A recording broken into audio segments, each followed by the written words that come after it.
بسم اللہ الرحمن الرحیم۔ پروگرام دا رپورٹر میں صابر شاکر اور چودھری غلام حسین صاحب کی طرف سے السلام علیکم ناظرین۔ آج ہمارا پروگرام ایک بار پھر ذرا تھوڑا سا مختلف ہے اور اس وقت پھر ہم موجود ہیں ایوان صدر اسلام آباد میں، جہاں پہ ہم ممنون ہیں جناب ڈاکٹر عارف علوی صاحب کے صدر مملکت اسلامی جمہوریہ پاکستان، جنہوں نے ہمیں خاص طور پہ ٹائم دیا۔ کافی عرصے سے ہم کوشش کر رہے تھے اور آج ہم حاضر ہیں جناب، تو گفتگو کریں گے کیونکہ سربراہ مملکت ہیں اور بہت ساری باتیں جو کہ جہاں پہ ہوتی ہیں عام طور پہ نہیں پتہ لوگوں کو ہوتا کہ ایوان صدر بھی آباد ہے اور یہاں پہ بھی بہت سارے کام ہو رہے ہیں، وہ بھی کریں گے۔ اور خاص طور پہ جو قومی سیاست میں اس وقت بات چیت چل رہی ہے، 5th جنریشن ہائیبریڈ وارفیئر کا ایک پرائم منسٹر بھی کہہ چکے ہیں، آرمی چیف بھی کہہ چکے ہیں، انٹیلیجنس ایجنسیز کی رپورٹ بھی ہے۔ پریزیڈنٹ آف پاکستان سے بھی پوچھیں گے کہ جناب اس کا حل کیا ہے، سب کہہ رہے ہیں اس طرح سے، اور بہت سارے موضوعات ہیں جناب۔ بہت بہت شکریہ سر آپ کا۔ بہت شکریہ جناب علی۔ میں ماس اس لیے اس سے گفتگو شروع کرنا چاہتا ہوں کہ لوگ یہ نہ سمجھیں کہ یہ جو جنگ ہم نے وہ جیت لی ہے اور مزید احتیاط کی ضرورت ہے، اور وہ جو 3 پیغام تھے کہ ماسک پہنو، سوشل ڈسٹینسنگ رکھو اور ہاتھ دھوئیں، وہ اپنی جگہ پر موجود ہیں۔ آپ کو اگر جنگ احد کا واقعہ یاد ہو تو ایک جیتی ہوئی جنگ کبھی کبھی کمپرومائز ہو جاتی ہے جب بد احتیاطی کی جائے، تو یہ احتیاطیں جاری رکھیں جب تک ہم پورا قابو نہیں پاتے۔ بالکل ٹھیک ہے جناب۔ تو سر پہلا سوال ہم وہیں سے شروع کرتے ہیں۔ 5th جنریشن اور ہائیبریڈ وارفیئر کی بات کر رہے ہیں، اور آپ کو بھی معلوم ہے کہ سوشل میڈیا بہت زیادہ ایک ذہنوں کو کہنے کے اس وقت جو میدان جنگ ہے وہ انسانی ذہن ہے اور خاص طور پہ یوتھ کے۔ یہ جو وارفیئر شروع کی گئی ہے، یہ ہمارے پاس اطلاعات بھی موجود ہیں، سب کچھ ہے، لیکن ایک کراچی میں انسیڈنٹ ہو گیا ہے ڈاکٹر عادل صاحب کا، آپ کا شہر بھی ہے، تو اس کو کاؤنٹر کرنے کے لیے ہم کیا کر سکتے ہیں اور کیا کرنا چاہیے؟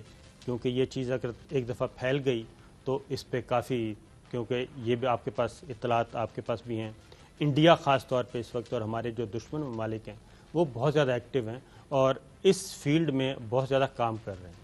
جی، انڈیا تو کہہ کر بھی کر رہا ہے نا۔ انڈیا مختلف ذریعوں کے تھرو، کبھی آفیشلز ہیں، کبھی نان آفیشلز ہیں، کبھی ان کا ٹیلی ویژن ہے جو بار بار خاص طور پر بلوچستان کو ایشو کو اس نے پک اپ کیا، یادو کو آپ بھولے نہیں، مطلب ہم ساری قوم کنونسڈ ہے، انڈین سائڈ بھی کنونسڈ ہے کہ وہ انڈین ایجنٹ تھا، یعنی وہ بھی سوائے اس کے کہ وہ ڈینائل کرتے رہتے ہیں مگر وہ بھی جانتے ہیں کہ یہ کیفیت تھی۔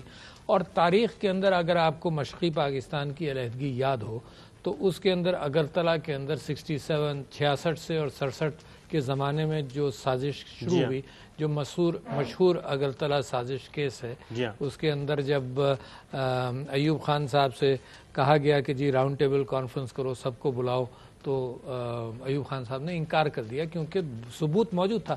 اچھا، وہ ثبوت اس وقت موجود تھا، قوم مانے یا نہ مانے، قوم تو ہمارے ہاں تو کبھی کبھی ایسا بھی ہوتا ہے کہ لوگ کہتے ہیں کہ بھئی الزام غلط لگا رہے ہو، الزام غلط۔ ایک ایسا بھی ایک طبقہ رہتا ہے جو کہتا ہے کہ جی ثبوت نہیں تھا، الزام کیوں لگایا؟ مگر اس کے سلسلے میں اندرا گاندھی نے، پھر مودی صاحب نے آنے کے بعد سب یہ لوگوں کو بتایا، دنیا کو بتایا کہ ہم اس سازش میں ملوث تھے، تو پاکستان کو آدھا کر دیا سازش کر کے، اور اب بھی ہندوستان کی سازشیں چل رہی ہیں کیونکہ کشمیر والا ایشو ہے، اور پھر افغانستان کے اندر جو امن آ رہا ہے۔ افغانستان کے اندر ان کی ایک بہت بڑی کمزوری ہے، آپ ذہن میں رکھیے گا کہ افغانستان کے نیا جو راستہ ہے اس کے اندر ان کا اور طالبان کے درمیان کوئی رابطہ کبھی بھی نہیں تھا، ایک دوسرے کے مد مقابل رہے، لہٰذا یہ سپوائلر جو ایک انگریزی کی ٹرم استعمال ہو رہی ہے کہ وہاں بھی سپوائلر ہیں، آپ اگر پورے ان کے پڑوسیوں کے اندر دیکھیں تو ہر ایک کے ساتھ ان کے تعلقات خراب ہیں، چائنا کے ساتھ بھی خراب ہیں، اور چائنا کے حوالے سے وہ دنیا میں امریکہ کا اٹینشن ہندوستان چاہتی ہے کہ امریکہ سے ان کی مدد ہوتی رہے۔ اور پھر ایک یہ کوارڈ گروپ ہے، یعنی جاپان، آسٹریلیا، امریکہ اور انگلینڈ ہے نا، اور انڈیا ہے نا، اور اس کے ساتھ مل کر یہ نیوی کے معاملات کے اندر، یعنی ساؤتھ چائنا سی، اور سارا یہ چاہتے ہیں کہ یہ ہیجمنی انڈیا وہاں پر قائم کر لے۔ انڈیا کے ڈیفنس ایکسپینس بھی میں سمجھتا ہوں کہ $52 بلین سالانہ کے اعتبار سے ہیں، ہر چیز کے اندر وہ بڑھنے کی کوشش کر رہا ہے، مگر انسانی اعتبار سے اس کے تعلقات سب سے خراب ہیں۔ ڈیفنس مضبوط ہے مگر انسانی تعلقات، چاہے وہ بنگلہ دیش ہو اس کے نیپال ساتھ کے ساتھ بھی تعلقات خراب ہیں، نیپال کے ساتھ بھی، پاکستان سری ہے، لنکا کے چائنا ساتھ بھی ہے، خراب سری رہے، لنکا ہے، ہر ایک کے ساتھ اس کے خراب رہے. اچھا، اور پاکستان کو کراس کر افغانستان کے ساتھ وہ اپنے تعلقات استوار کرنے کی کوشش کرتا رہا ہے، اور ہمیں کوئی اعتراض نہیں اس بات کے اوپر، مگر ہمیں اعتراض یہ ہے کہ وہاں بیٹھ کر پاکستان کی سرزمین پر حملہ کریں. اچھا، یہ جو کراچی کی تاریخ کے اعتبار سے میں آپ سے کہوں کہ ایک زمانہ تھا جب مجھے ساری انفارمیشن جو بھی ملتی تھی اس زمانے میں بھی یہ خیال تھا کہ انڈین لنک موجود ہے. اچھا، ایم کیو ایم کے ساتھ الطاف حسین صاحب کے ساتھ ان کے لوگوں نے اس بات کا اقبال کیا ہے کہ وہ گئے، وہاں پہ ٹریننگ ہوتی رہی، ان لوگوں نے اقبال کیا ہے اس بات کا کہ وہاں سے فنڈنگ آتی رہی ہے. تو لہٰذا وہ کراچی کے حالات خراب کرنے کے اندر پورا ملوث رہا ہے. لہٰذا مذہبی اعتبار سے مذہبی فرقہ پرستی کرا کر یہاں کے حالات خراب کریں. مگر دیکھیں، آپ نے کہا کہ اس کا کیسے مقابلہ کریں. سب سے بڑا مقابلہ تو اندر ہے. اندر یہ ہے کہ جیسے سول ڈیفنس آرگنائزیشن نہیں ہوتی کہ اگر بموں کا حملہ ہو جائے یا کوئی اٹیک ہو جائے تو سول ڈیفنس آرگنائزیشن کہ نہیں بھائی ہم مدد کریں گے، امن سے رہو، امن سے رہو، کسی کی سازش میں مت بیٹھو.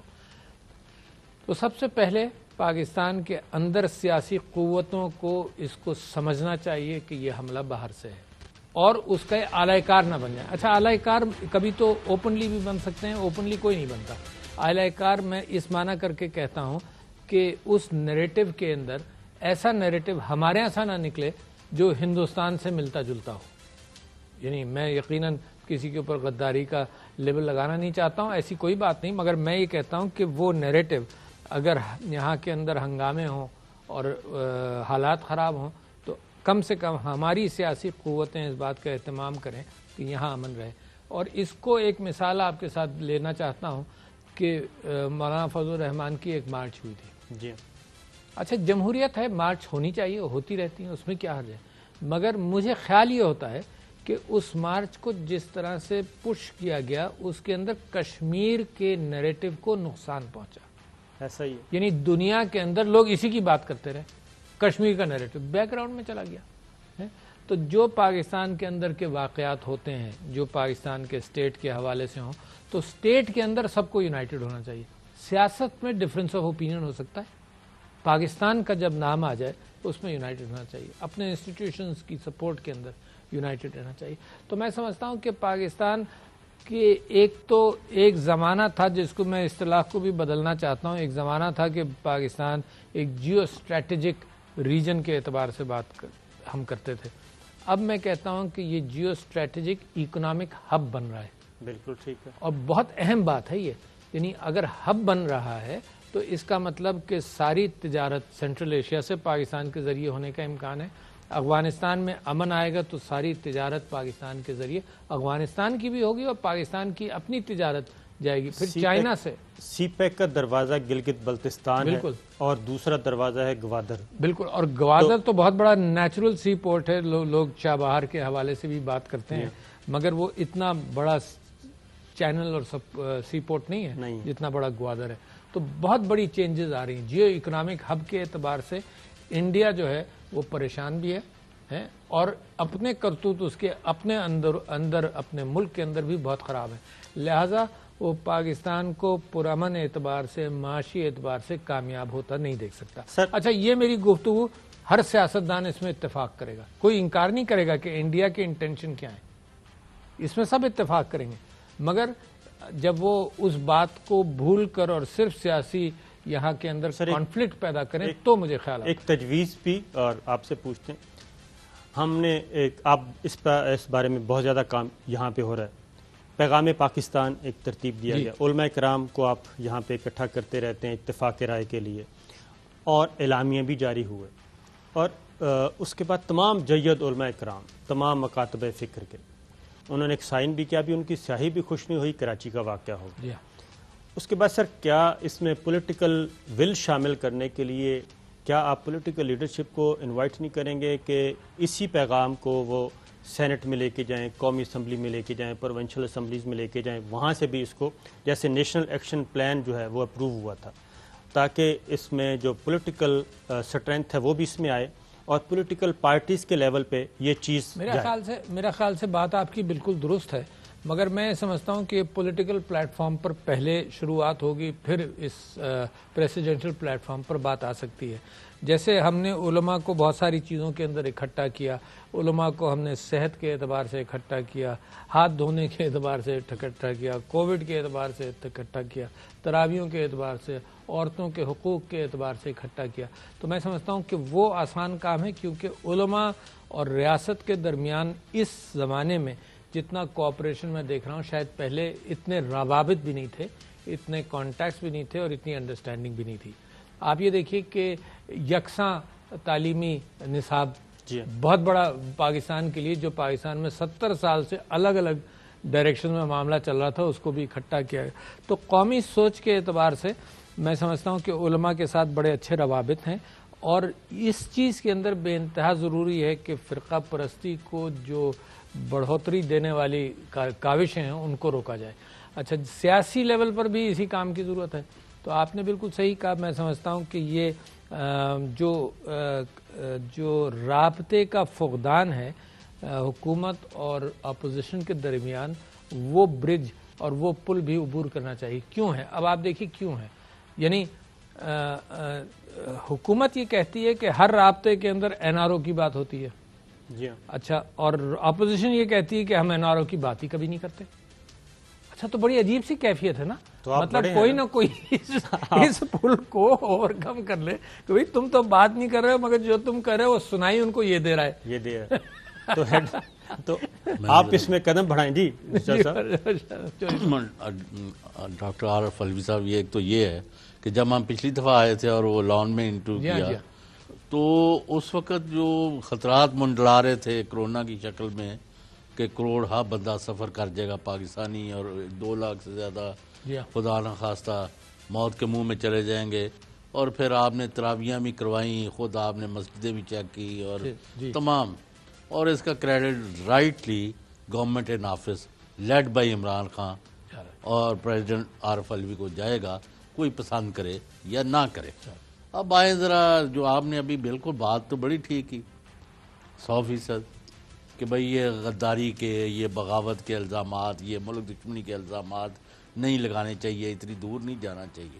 جب مجھے آپ یہ بتا دیں، اور صابر شاکر صاحب بھی بہت ابھی مایانات تجزیہ کار ہیں، یہ بھی فرما دیں کہ جب کوئی شخص پاکستان کی مسلح افواج پر حملہ کرے، عدلیہ پر حملہ کرے، پاکستان کے مفادات کے برعکس کام کرے، اور ہندوستان یا اور پاکستان دشمن قوتوں کے نیریٹو کو لے کے چلے، اور فاٹا کی مرجر کو کشمیر کے 370 اور 35A کے ساتھ جوڑے، ان کے خلاف کاروائی نہ کریں، تو پنجابی تسی پتہ نہیں کوئی سکھی ہے کہ نہیں سکھی، انہوں نے پھر تے ٹوٹے چتر وقت ودے جان، یعنی یہ پھر پھیلتی جائے گی، اور ہم نے ان کو کچلنا ہے، اور پاکستانی قوتوں کو، پاکستان کے مفادات کو، فوج کو، عدلیہ کو، حکومت کو، ان کے ٹارگٹ کی وجہ سے ڈسکریڈٹ نہیں کرنے دینا. تو آپ لوگ اگر کنگیاں پا کے بیٹھے رہو گے تو پھر یہ دشمن کا بیانیہ ہی یہاں دن دلاتا پھرے گا. تو what are you doing about it؟ بالکل صحیح فرمایا آپ نے جناب. اور میں یہ آپ کو بتانا چاہتا ہوں کہ جو بات ہماری سمجھ میں آتی ہے وہ یہ کہ اپنے پیناما کا کیس ہوا تھا، آپ کو یاد؟ اچھا، میں بھی جناب ہر روز وہاں بیٹھتا تھا جا کر سپریم کورٹ کے اندر، اور ہم یہ سمجھتے تھے کہ یہ کرپشن کا معاملہ جو ہے، یہ ثبوت عمران خان نے نہیں نکالا، یہ ثبوت تو وہاں پیناما کے اپنے فائلز ایک کمپنی کے کھل گئے تھے، ایک کمپنی کے، یعنی بہت سارے وہاں 770 یہ 200 ہیں، ایک کمپنی کے کھلے تھے، اس کے اندر یہ ساری کیفیت نظر آئی. تو یہ جب شروع ہوا، جب اس کے اوپر فیصلہ ہوا، تو پہلا حملہ حضور والا ہماری جوڈیشری پر ہوا. یاد ہے نا آپ کو؟ مطلب انسٹیٹیوشن پاکستان میں ہے کتنے؟ ایک پارلیمنٹ ایگزیکٹو ہے، ایک پارلیمنٹ ہے، ایک جوڈیشری ہے، ایک فوج ہے. تو سب سے پہلا حملہ دل کھول کر جوڈیشری پر ہوا، ہر اعتبار سے گھما پھرا کر، کبھی اس طرح سے کبھی اس طرح سے. پھر وہ حملے اس کے اوپر اور نیب کے ادارے پر بھی جاری رہے، وہ جاری ہیں، وہ حملے رکے نہیں کبھی کہ انصاف ہی نہیں ملا ہمیں، اور بھٹو صاحب کی فیصلے سے ملاتے رہے، اور جسٹس منیر کے فیصلوں سے ملاتے رہے کہ جوڈیشری نہیں کیا. دوسرا یہ جو حملہ ہے جو ہماری اسٹیبلشمنٹ پر ہے یہ بڑا افسوسناک ہے، سب مذمت کے قابل ہے۔ میں واقعی یہ سمجھتا ہوں کہ آپ دنیا کے اندر جو اپنے مضبوط انسٹیٹیوشنز ہیں، یعنی مثال کے طور پر ISI، مثال کے طور پر ہماری فوج، دنیا میں ریکگنائز مضبوط انسٹیٹیوشن ہے۔ دنیا کے اندر دہشت گردی کے مقابلے پر دنیا مانے نہ مانے سب سے زیادہ کامیاب ہم ہیں، سب سے زیادہ سکلفل ہم رہے ہیں۔ آپ نے کووڈ کی بات کی نا، اس کا مقابلہ بھی پاکستان نے جس انداز سے کیا، اور میں دیکھتا ہوں کہ ہماری جو اصل بات، دنیا کا پروپیگنڈا چلتا ہے، ہماری اصل بات نہیں چلتی۔ میں دیکھتا ہوں جناب نیو یارک ٹائمز کے اندر نیوزی لینڈ چھوٹا سا جزیرہ نما ملک ہے، ان کی کامیابی جہاں 10 لاکھ یا 50 لاکھ لوگ ہوں گے، ان کی کامیابیوں کا جس انداز سے ذکر ہوتا ہے پاکستان کا اس انداز سے ذکر نہیں ہوتا۔ کیوں؟ کیونکہ ہندوستان نے ہر فورم میں پاکستان کو ذلیل کرنے کی کوشش کی ہے۔ پاکستان عزت دار ملک ہے، بالآخر خود ذلیل اور بالآخر خود ذلیل ہو رہا ہے، ہر اعتبار سے ذلیل ہو رہا ہے۔ فاٹف ہو، کوئی فورم، یونائٹڈ نیشنز ہوں، کوئی ہر جگہ۔ مگر یہ ہائیبرڈ وار کے حوالے سے ہندوستان کے اوپر رپورٹ آ گئی، یونائٹڈ نیشنز کی بھی رپورٹ آ گئی ہے نا، یونائٹڈ نیشنز کی رپورٹ آ گئی، اور پھر فارن پالیسی نے بھی اس بات کا ذکر کیا کہ دہشت گردی ان کے یہاں سے چل رہی ہے، اور لہٰذا جو پاکستان نے، آپ کو یاد ہوگا، نام دیا یونائٹڈ نیشنز کے اندر کہ تمہارے ہاں کے یہ دہشت گرد ہیں، ان کو بھی بلیک لسٹ کیا جائے، تو ابھی یونائٹڈ نیشنز نے نہیں کیا، ہمیں کرنا پڑے گا۔ حضور آپ کی بات پر واپس آتے ہوئے میں سمجھتا ہوں کہ یہ مذمت کے قابل ہے کہ اپنے انٹرسٹ کے اندر ہے نا، اپنے انٹرسٹ کے اندر یور ایکسلنسی ایکشن تو خیر ایگزیکٹو لے گی، مگر یہ کہ میں یہ کہتا ہوں کہ اپنے انٹرسٹ کے اندر اپنے آپ کو اٹھانے کے لیے، بچانے کے لیے پہلے جوڈیشری اور اس کے بعد فوج کو بدنام کرنے کی سازش جو ہے، اس میں پاکستان کا نقصان ہے۔ اچھا مجھے بڑا اچھا لگتا کہ وہ یہ کہتے کہ جی ہمارا مقابلہ عمران خان سے ہے، ہی مقابلہ ہے نا، یہ تو کوئی انوکھی بات ہی نہیں ہے۔ یہ کہتے مقابلہ عمران خان سے، مقابلہ جمہوریت کا ہے، مقابلہ ہم سڑکوں پر الیکشن میں جیتیں گے، یہ کریں گے۔ انہوں نے اپنے انسٹیٹیوشن سے مقابلہ کے تہیہ کر لیا، اور بڑی خطرناک کیفیت ہے۔ یہ پاکستان کے لیے مناسب بات نہیں ہے، نقصان دہ ہے۔ اس کی ڈاکٹر صاحب ریزن جو ان کا نیریٹو ہے وہ تو براہ راست ہٹ کر رہے ہیں ہمارے انسٹیٹیوشنز کو، اور اس وقت اس میں کوئی ڈھکی چھپی بات نہیں ہے۔ یہ میرا خیال ہے کہ 70 سال میں پہلا ایسا سیٹ اپ ہے جس میں سول ملٹری لیڈرشپ ایک پیج پہ ہے اور تمام مل کے فیصلے ہو رہے ہیں، وہ آرمی چیف ہوں، وہ ISI ہے، وہ پرائم منسٹر ہے، پریزیڈنٹ ہے، جوڈیشری ہے، سب وہ ہٹ کرنا چاہ رہے ہیں کہ اس پارٹنرشپ کو توڑا جائے۔ مگر سنیں نا، یہ پارٹنرشپ تو پاکستان کے مستقبل کے اعتبار سے اس بات پر قائم ہے کہ انصاف ہونا چاہیے، کرپشن نہیں ہونا چاہیے، اور پاکستان کی فارن پالیسی کے اندر جو افغانستان کا عمل ہے، اور ان CPEC اور ان چیزوں کے اوپر پروٹیکشن کے حوالے سے پھر کووڈ کا مقابلہ کرنے کے لیے پھر اکٹھا ہوئے، تو یہ پارٹنرشپ تو پاکستان کے آئین کا حصہ ہے۔ یہ پارٹنرشپ وہ پارٹنرشپ نہیں ہے جس کے اندر یہ ڈکٹیٹرز کی کروسبل کے اندر، ڈکٹیٹرز کی ہنڈیوں کے اوپر پلنے بڑھنے والے سیاستدان جو ہے نا وہ، اور پھر کچھ لوگ ایسے ہیں جو ہر ڈکٹیٹر کے ساتھ چلتے رہے، کچھ لوگ جو ہیں جن کا ماضی ہر اعتبار سے، میری مشرف صاحب کے زمانے میں انہوں نے سارا اپوزیشن موومنٹ کو بھی سیبوٹاج کیا، وہ آج فوج کے خلاف بات کرتے ہیں جو وہ ڈکٹیٹرز کے ساتھ چلتے ہیں۔ افسوس کی بات ہے۔ یور ایکسلنسی، آرمی چیف نے 4 چیزیں ابھی کہی ہیں۔ ایک تو کہا کہ دشمن اپنے زخم چاٹ رہا ہے ہماری کامیابیوں کی وجہ سے، جی ہاں، اور فروری 2019 میں جو انہوں نے منصوبے ناپاک بنائے، جس طرح ان کو جواب دیا گیا، اس کے بعد ان کو جرأت نہیں ہوئی، ہمت نہیں ہوئی۔ اور یہ اس کے کریڈٹ کن کو جائیں گے؟ یہ پاکستان کی حکومت اور فوج دونوں کو جائے گا، قمر جاوید باجوہ ہوں یا عمران خان بالکل جائے یا عارف الوی ہوں یا مسلح افواج ہوں اور پاکستان ہو۔ بالکل جائے۔ اچھا، ہیونگ سیڈ دس، اب یہ اس کے یعنی اس پر جیسے کہا کہ یہ دراڑیں پیدا کرنا چاہتے ہیں، اور اس میں معاف کرنا، جس طرح کی آپ کی کمٹمنٹ ہے، الحمدللہ میں نے ابھی بھی بات کی پرائیویٹلی بھی، کہ کسی نے ہمیں یہ نہیں کہا کہ ڈاکٹر عارف الوی جو ہے ادھر یہ کھو کھنج کر گیا ہے، ادھر کر گیا ہے، ادھر مذاق، کہ یار یہ تو شریف النفس سیاستدان ہے، خدمت اور مزید خدمت، اور all encompassing welfare of the common man۔ یہ ہے ڈاکٹر عارف الوی کا پروگرام، اور یہ اسی بنیاد پر عمران خان کے ساتھ آئے. جی اور اگر آج عمران خان آپ کو کہے جس کا کوئی چانس نہیں ہے کہ جی آپ استعفیٰ دے دیں یا گھر چلے جائیں تو you will not even think جی کہ مجھے کرنا چاہیے. اتنی آپ کی لائلٹی ہے, یعنی جس کے بارے میں جی پوچھنا بھی نہیں پڑتا مجھے کسی. ہیونگ سیڈ دس پرابلم یہ آ رہی ہے کہ آیا ڈاکٹر عارف علوی صاحب جو صدر مملکت کو دے ایگزیکٹو آپ کی ذمہ داری نہیں ہے, لیکن you are part and parcel of the system. بالکل جناب. تو اب مجھے بتا دیں, اور اس کے اندر میرے اندرونی میرا سوال نہیں آیا. اچھا اور یہ تو میں تمید بنی ہے ڈاکٹر صاحب. ہاں, جو لوگ بل بلا رہے ہیں مہنگائی کے ہاتھوں, بے روزگاری کے ہاتھوں, بیڈ گورننس کے ہاتھوں, چوری ڈاکہ اور قومی خزانے پر حملہ آور لوگوں کی وجہ سے, اور یہ ساری چیزیں انفارملی فارملی پرائم منسٹر صاحب سے آپ نے ڈسکس کیا, تو اس کا حل کیا ہے؟ ہم اسی کسی معلومات سے آکی ہے, وی وانٹ آنسرز. جی ہاں, میں آپ کو بتاؤں, دیکھیے یہ جو یہ پی ڈی ایم کا معاملہ شروع ہوا تو میری پرائم منسٹر صاحب کے ساتھ اس سلسلے میں بڑی کنسلٹیشن ہوئی, اور ہم اور وہ اس نتیجے پر پہنچے جس کی عکاسی انہوں نے بڑی جلدی کی. یعنی انہوں نے پیر کا بھی انتظار نہیں کیا, انہوں نے ٹویٹ کیا کہ پیر سے مہنگائی کو ہم قابو پانے کی کوشش کریں گے. یہ مہنگائی, یہ اسمگلنگ, یہ ہولڈنگ کا معاملہ, اور اسی مجھے کسی نے بھیجا کہ جی ایوب خان نے اپنے نوٹس کے اندر, ایوب خان ایک ڈائری رکھتے تھے لکھنے کے لیے, وہ کتابی شکل میں بھی چھپی ہے, وہ میں نے بھی پڑھی. اس کے اندر وہ بہت ساری چیزیں اپنی نوٹ کیا کرتے تھے. اس کے اندر جناب انہوں نے یہ گندم کے, بھٹو صاحب نے بھی اور مختلف لوگوں نے ہمیشہ یہ رکھا کہ جی گندم کے اعتبار سے یا چاول کے اعتبار سے ذخیرہ اندوزی ہوتی ہے اور یہ سب کچھ.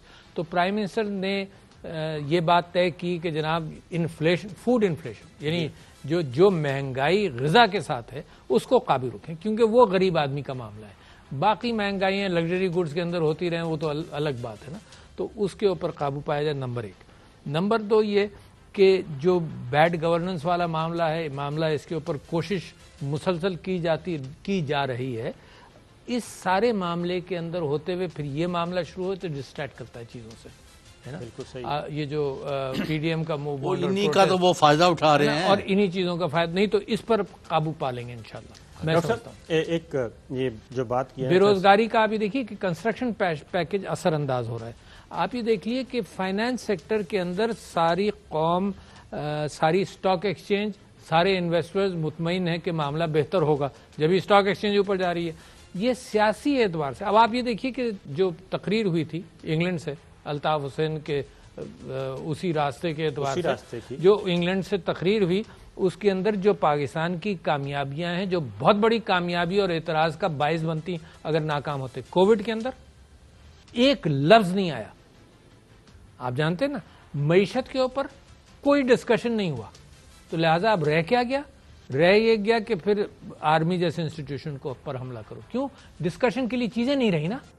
اگر معیشت کے اوپر اعتراض کرتے تو معیشت کی چینجز جو آنے لگی ہیں, جس کے اوپر سارا انویسٹر مطمئن ہے, جو آپ کی ریمیٹنسز جناب $2 بلین مہینے سے بڑھتی چلی جا رہی ہیں. اس مہینے کی ریمیٹنسز 31% بڑھ گئی پچھلے مہینے سے, اور پچھلے سالوں سے بے انتہا بڑھتی چلی جا رہی ہیں. They are on the increase, 30% increase اس کوارٹر میں, 30%, اور اس مہینے میں پچھلے مہینے سے 30% انکریز. تو یہ کانفیڈنس کا اظہار ہے. جو سیاستدان نہیں ہے اس میں, اور جو سیاستدان ہے جو یہ سمجھتا ہے کہ مجھے سیٹ چاہیے, مجھے حکومت چاہیے, اور کس لیے کہ جتنا معاملہ اس حکومت نے پیش رفت کی ہے کرپشن کو روکنے کے اعتبار سے, اتنا معاملہ وہ ان کو ایکسیپٹیبل ہے. ڈاکٹر صاحب, اپوزیشن نے تو یہی کرنا ہے. اپوزیشن سے تو آپ کسی خیر کی توقع نہ کریں. جب آپ اپوزیشن میں تھے تو آپ بھی, یہ جو گندم کا ایک چھوٹی سی مثال, گندم جب 1400 روپے من سرکاری ریٹ پہ فلور ملز کو سپلائی ہو رہی ہے, تو وہ فلور ملز 1400 روپے لے کے 3200 روپے کیوں بیچ رہے ہیں؟ یہ ایک اسسٹنٹ کمشنر, ایک ڈپٹی کمشنر لیول کا سوال, اس کا کام ہے. بالکل صحیح. پھر وہ فلور ملز کا ریکارڈ چیک کریں تو وہ آٹا تو وہاں پہ فار ایگزامپل 100 من ڈیلی ہو رہا ہے, لیکن مارکیٹ میں وہ 25 من بھیج رہے ہیں, باقی سارا افغانستان سمگل ہو رہا ہے. جی ہاں. یہ ایک چھوٹی سی چیز ہے, یہ کیوں نہیں کنٹرول ہو رہی؟ نہیں, میرے خیال سے اس کے اوپر قابو پانا, اور پھر یہ فلور ملز جو ہے نا یہ ریلیز بھی نہیں کرتی, چاہتی ہیں کہ پرائسز بڑھ جائیں پھر ریلیز کریں. تو یہ پوری ایک لمبی چوڑی سازش ہمیشہ سے چلتی آئی, کوئی نئی نہیں ہے. اس کا ہندوستان سے تعلق نہیں ہے. جو ہندوستان کی سازش ہیں وہ سیاسی میدان میں ہیں اور مذہبی میدان میں ہیں, لڑانے کی کیفیت کے اندر.